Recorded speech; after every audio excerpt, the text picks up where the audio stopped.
Assalamualaikum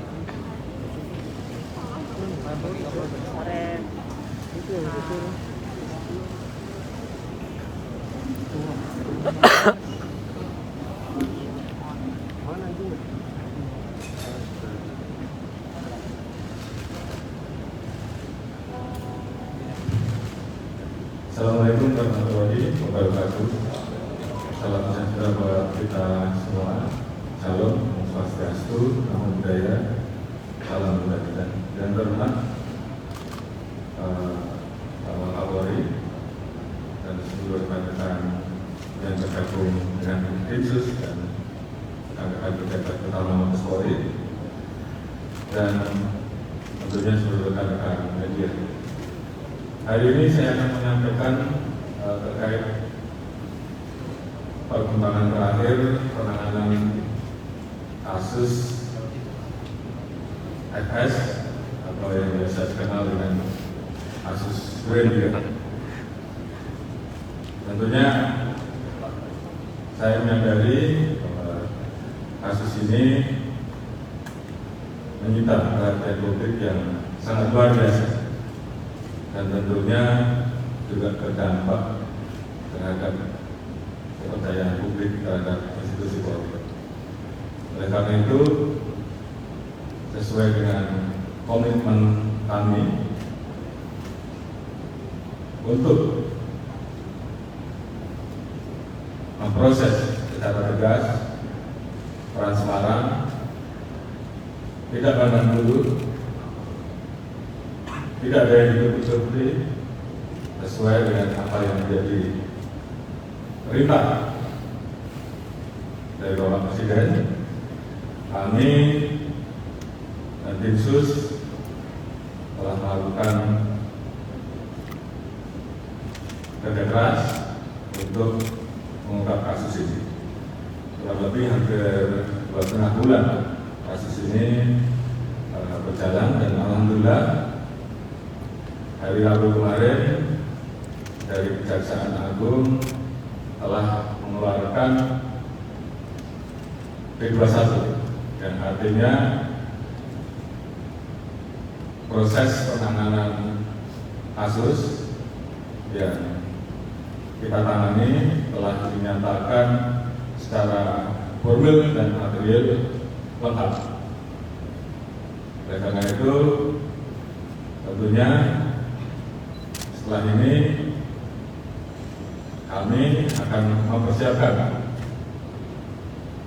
kelengkapan terkait dengan tersangka dan barang bukti untuk kita serahkan kepada kejaksaan yang akan kita laksanakan antara hari Senin ataupun hari Rabu. Kemudian terkait dengan telah dinyatakannya P21 untuk kasus pembunuhan berencana yang melibatkan 5 tersangka dan kasus obstruction of justice yang melibatkan 7 tersangka. Tentunya kami mengucapkan terima kasih kepada seluruh rekan-rekan yang terlibat, khususnya tim dari Kejaksaan Agung dan para penyidik yang telah maraton kerja siang malam dan alhamdulillah hasilnya telah lengkap dan tentunya ini ditunggu-tunggu oleh masyarakat. Dalam kesempatan ini tentunya kami juga mengucapkan terima kasih kepada mitra-mitra kami, DPR, Kompolnas, Komnas HAM, rekan-rekan LSM, masyarakat, dan seluruh pemerhati, dan juga khususnya teman-teman media yang telah mengawal, mensupport, memberikan masukan sehingga penanganan kasus ini bisa berjalan dengan lancar. Dan tentunya terkait dengan posisi tersangka Saudari PC. Hari ini Saudara PC melaksanakan wajib lapor. Hari ini juga kami telah melaksanakan pemeriksaan terkait dengan kondisi kesehatan, baik kondisi jasmani dan juga melakukan pemeriksaan psikologi. Baru saja kami mendapatkan laporan bahwa terkait dengan kondisi jasmani dan psikologi dari Saudara PC saat ini dalam keadaan baik. Oleh karena itu, untuk mempersiapkan dan mempermudah proses penyerahan berkas tahap 2, hari ini Saudara PC kita nyatakan, kita putuskan untuk ditahan di rutan Mabes Polri. Jadi ini juga untuk menjawab beberapa pertanyaan yang selama ini menanyakan bagaimana kelanjutan dengan posisi Saudara PC. Selanjutnya kami akan terus lanjutkan komitmen kami untuk menuntaskan kasus yang ada, termasuk saat ini selain yang kita proses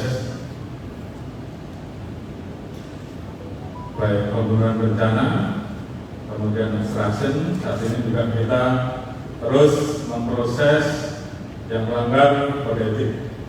5 orang sudah kita PDK, kemudian yang lain demosi dan juga pansus, dan proses saat ini juga masih terus berlangsung untuk menuntaskan sisanya. Tentunya ini bagian dari komitmen kami untuk bersungguh-sungguh menuntaskan penanganan kasus ini. Sebagai komitmen bahwa Polri melakukan ini secara tegas tanpa pandang bulu untuk memperbaiki kepercayaan masyarakat terhadap Polri. Terkait dengan status FS, beberapa waktu yang lalu kita sudah mengirimkan surat terkait dengan penolakan banding yang bersangkutan untuk proses PTBH, dan barusan kami sudah mendapatkan informasi bahwa keputusan PTBH dari Istana, dari Senil Pres dan kami sudah dihubungi, sudah dikeluarkan. Oleh karena itu status FS tentunya secara resmi saat ini sudah tidak menjadi anggota Polri. Kemudian ke depan tentunya ini menjadi komitmen kami, karena kami sadar bahwa dampak dari kasus ini betul-betul mengerus kepercayaan publik terhadap Polri. Oleh karena itu kami semua jajaran berkomitmen tentunya untuk melakukan langkah-langkah perbaikan dan evaluasi. Perbaikan di bidang struktural, perbaikan di bidang instrumental, dan tentunya yang paling utama adalah perbaikan di bidang kultural. Saat ini kami terus melakukan upaya-upaya untuk bisa lebih aspiratif dalam menerima keluhan dan pengaduan masyarakat. Humas Presisi dan Propam Presisi saat ini membuka ruang meningkatkan layanan interaktif sehingga masyarakat bisa langsung menyampaikan keluhan, dan saya minta untuk betul-betul bisa direspon sehingga apa yang menjadi keluhan masyarakat khususnya para pencari keadilan bisa direspon secara cepat. Ini bagian dari komitmen kami. Nah, terhadap pelanggaran yang kami temui di lapangan, di depan, pasti kami tindak. Dan ini bagian dari komitmen kami untuk membenahi institusi Polri, peningkatan kualitas pelayanan terkait dengan tugas pokok kami, baik di dalam hal Kamtibmas, dalam penegakan hukum tentunya akan kita tingkatkan. Demikian juga tugas-tugas kami dalam mengawal agenda-agenda besar pemerintah. Baik dalam waktu dekat ini kita akan menghadapi presidensi dan juga beberapa event internasional yang lain. Kita juga sedang masuk di tahun politik yang tentunya memerlukan kerja keras dan kerja ekstra dari seluruh jajaran kami. Dan tentunya kami berpesan kepada seluruh anggota terus semangat melaksanakan tugas untuk mewujudkan Polri yang tegas, humanis, berwibawa, dekat dengan kita masyarakat.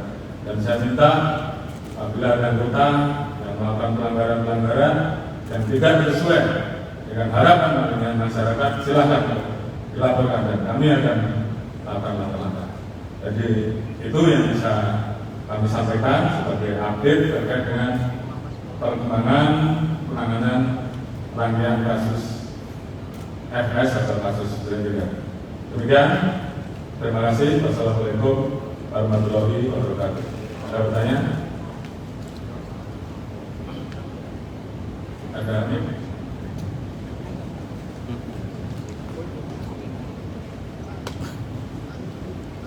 Izin Pak, saya Rahel dari Kompas.com. Saya mau nanya beberapa hal terkait penanganan kasus FS ini. Pertama itu terkait di awal-awal kan ada informasi soal keterlibatan 3 Kapolda ya Pak yang diduga terlibat ikut menutupi kasus ini. Nah mungkin apa sudah diusut dan gimana hasilnya saat ini? Lalu yang kedua terkait temuan dugaan soal konsorsium 303 Pak, itu kan juga ramai menjadi perbincangan. Nah apakah ada update Pak lanjutannya, mungkin sudah ada tersangka atau bagaimana, dan ada dari IPW yang meminta agar Pak Kapolri membuat tim khusus terkait 303 ini. Nah mungkin respon Polri gimana soal ini?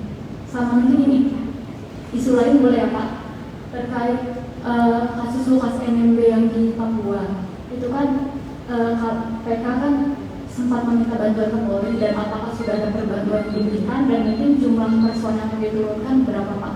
Terima kasih Pak. Terima kasih. Saya jawab pertanyaan pertama terkait dengan keterlibatan 3 Kapolda di kasus FS. Di Propam, Densus sudah memeriksa dan ditemukan sampai saat ini kesimpulannya tidak ada keterkaitan dengan skenario kasus FS. Jadi ini supaya tidak menjadi jelas dan tidak menjadi polemik. Kemudian yang kedua terkait dengan kasus konsorsium kemudian ini juga perlu saya sampaikan kepada rekan-rekan bahwa kepolisian di tahun 2022 kita terus melaksanakan kegiatan pemberantasan perjudian, baik judi yang namanya judi online maupun judi konvensional. Ini saya sampaikan sekalian, kurang lebih ada 2049 kasus yang terdiri dari 3.296 tersangka, di mana untuk judi konvensional 1.408 kasus dengan 2.369 tersangka. Sementara untuk judi online sebesar 641 kasus dan 927 tersangka. Khusus bulan Juli sampai dengan sekarang 2.236 kasus kita tangani dari 3.748 tersangka. Khusus untuk judi online 1.125 kasus terdiri dari 1.516 tersangka. Terdiri dari pemain 1.446, yang terkait dengan penyelenggaraan, baik mulai dari customer service, pegawai, pemilik web, kemudian penyedia layanan web, kurang lebih 977 tersangka. Tentunya kami tidak berhenti sampai di situ, karena kemudian juga muncul isu adanya konsorsium. Kami telah membentuk tim gabungan bersama-sama dengan PPATK untuk melakukan analisa terhadap transaksi keuangan yang diduga ada kaitannya dengan perjudian. Saat ini ada yang sedang kita analisa, ada 329 rekening, 202 rekening saat ini sudah kita blokir. 10 orang tersangka berstatus DPO dan diduga terlibat dengan kelompok judi online kelas atas. 4 kita cekal dengan inisial TN, R, KK, FM, A, dan K. 6 teridentifikasi berada di luar negeri. IT, TS, TA, B, KA, H, J, AB. Saat ini kami telah membentuk tim khusus terdiri dari Barreskrim, Polda terkait, UPITER, untuk melakukan berbagai macam upaya. Upaya pertama adalah untuk mencari buron yang saat ini sedang berada di luar negeri dengan membuat red notice. Upaya kedua, kami mencoba melakukan pendekatan dengan skema polis to polis. Kami kirimkan saat ini anggota kami ke 5 negara, dan tentunya kami sedang menunggu hasilnya yang bisa membawa buron kelas atas tersebut untuk dibawa kembali ke dalam negeri. Negaranya mana saja mungkin sementara ini saya tidak perlu sebutkan, tapi yang jelas ada 5 negara. Dan tentunya dari situ nanti akan terlihat semua. Mohon doanya agar mereka bisa kita bawa pulang, dan dari situ nanti baru kita lihat. Yang jelas, kalau memang ada keterlibatan anggota di dalamnya, kita proses. Ini supaya menjadi jelas dan rekan-rekan juga bisa mengetahui langkah-langkah yang saat ini sedang kami laksanakan. Kemudian